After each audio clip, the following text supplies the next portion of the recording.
മലയാള cinema ലോകത്തെ വീണ്ടും ഉലച്ചുകൊണ്ട് മറ്റൊരു നിയമ പോരാട്ടം കൂടി മാധ്യമ ശ്രദ്ധ നേടുകയാണ്. പ്രമുഖ നടനും അമ്മ സംഘടനയുടെ മുൻ ഭാരവാഹിയുമായ ടിനി ടോം മുൻകൂർ ജാമ്യം തേടി കോടതിയെ സമീപിച്ചിരിക്കുന്നു. നടി അൻസിബ ഹസൻ നൽകിയ പരാതിയുടെ അടിസ്ഥാനത്തിൽ എറണാകുളം സെഷൻസ് കോടതിയിലാണ് ടിനി ടോം അപേക്ഷ സമർപ്പിച്ചത്. സാധാരണക്കാരെയും സിനിമാ പ്രേമികളെയും ഒരേപോലെ ഞെട്ടിച്ച ഒരു വാർത്തയാണിത്.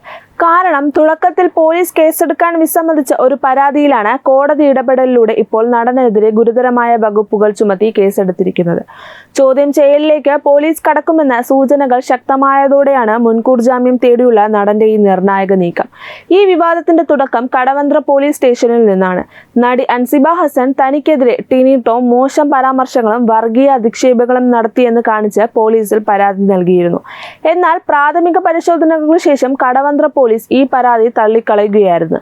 അൻസിബയുടെ പരാതിയിൽ കേസെടുക്കാൻ തക്കതായ തെളിവുകളില്ല എന്ന നിലപാടിലാണ് പോലീസ് സ്വീകരിച്ചത്. പോലീസിൽ നിന്ന് നീതി ലഭിക്കാതിരുന്നതിനെ തുടർന്ന് അൻസിബ നിയമ പോരാട്ടം അവസാനിപ്പിക്കാൻ തയ്യാറായില്ല.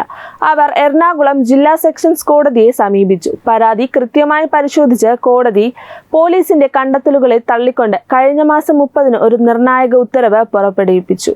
അൻസിബയുടെ പരാതിയിൽ ടിനി ടോമിനെതിരെ കേസെടുത്ത് അന്വേഷണം നടത്തണമെന്നായിരുന്നു കോടതിയുടെ കർശന നിർദ്ദേശം. കോടതി നിർദ്ദേശപ്രകാരം ടിനി ടോമിനെതിരെ ചുമത്തിയിരിക്കുന്നത് സാധാരണ കുറ്റങ്ങളല്ല, മറിച്ച് അതീവ ഗുരുതരമായ ഭാരതീയ ന്യായ സംഹിത വകുപ്പുകളാണ്.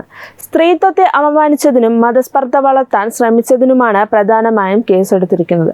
ചുമത്തപ്പെട്ടിരിക്കുന്ന പ്രധാന വകുപ്പുകൾ ഇവയാണ്: BNS 74 സ്ത്രീകളോടുള്ള മോശം പെരുമാറ്റവും അവരുടെ അന്തസ്സിന് ഭംഗം വരുത്തലും, BNS 75 ലൈംഗിക ചുവയോടെയുള്ള പരാമർശങ്ങൾ നടത്തുകയോ അത്തരം ആംഗ്യങ്ങൾ കാണിക്കുകയോ ചെയ്യുക, BNS 79 സ്ത്രീകൾക്കെതിരായ അശ്ലീല പ്രയോഗങ്ങളും വാക്കുകളും ഉപയോഗിക്കുക, BNS 299 വിഭിന്ന ജനവിഭാഗങ്ങൾക്കിടയിൽ മതസ്പർദ്ധയും ശത്രുതയും വളർത്താൻ ബോധപൂർവം ശ്രമിക്കുക, BNS 302 ഒരു വ്യക്തിയുടെയോ വിഭാഗത്തിന്റെയോ മതവികാരം വ്രണപ്പെടുത്തുക.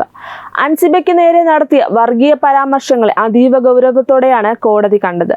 സ്ത്രീത്വത്തെ അപമാനിച്ചതടക്കമുള്ള എല്ലാ പരാതികളും കൃത്യമായി അന്വേഷിച്ച് റിപ്പോർട്ട് സമർപ്പിക്കാൻ കോടതി പോലീസിന് നിർദ്ദേശം നൽകിയിട്ടുണ്ട്.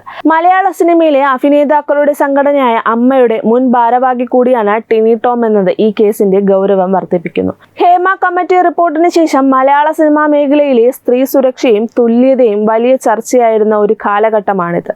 അങ്ങനെ ഒരു പശ്ചാത്തലത്തിൽ ഒരു മുതിർന്ന താരം മറ്റൊരു സഹപ്രവർത്തകയ്ക്ക് നേരെ ലിംഗപരമായും വർഗീയമായും അധിക്ഷേപം നടത്തിയെന്ന ആരോപണം സിനിമാ വ്യവസായത്തിന് വീണ്ടും കരുനിഴൽ വീഴ്ത്തുന്നു. ഒരു പൊതുവേദിയിലോ അല്ലെങ്കിൽ സോഷ്യൽ മീഡിയയിലോ നടത്തിയ ഏത് പരാമർശമാണ് ഈ കേസിലേക്ക് നയിച്ചതെന്നതിനെ കുറിച്ച് പോലീസ് കൂടുതൽ വിവരങ്ങൾ ശേഖരിച്ചു വരികയാണ്. നിയമം എല്ലാവർക്കും ഒരേപോലെയാണെന്ന് കോടതിയുടെ നിലപാടാണ് അൻസിബയ്ക്ക് തുണയായത്. കോടതി ഉത്തരവിനെ തുടർന്ന് പോലീസ് കേസ് രജിസ്റ്റർ ചെയ്തതോടെ ടിനി ടോമിനെ ചോദ്യം ചെയ്യാനായി വിളിക്കുമെന്ന സൂചനകൾ ശക്തമായിരുന്നു. കുറ്റങ്ങൾ തെളിയിക്കപ്പെട്ടാൽ അറസ്റ്റ് ഉൾപ്പെടെയുള്ള കടുത്ത നടപടികളിലേക്ക് പോലീസ് കടക്കുമെന്ന ഭയമാണ് നടനെ മുൻകൂർ ജാമ്യാപേക്ഷയായി കോടതിയെ സമീപിക്കാൻ പ്രേരിപ്പിച്ചത്. അറസ്റ്റ് ഒഴിവാക്കാനും പോലീസിന് മുന്നിൽ ഹാജരാകുന്നതിന് മുൻപ് നിയമപരമായി പരിരക്ഷ ഉറപ്പാക്കാനുമാണ് പ്രതിഭാഗം വക്കീൽ വഴി എറണാകുളം സെഷൻസ് കോടതിയിൽ അപേക്ഷ നൽകിയിരിക്കുന്നത്.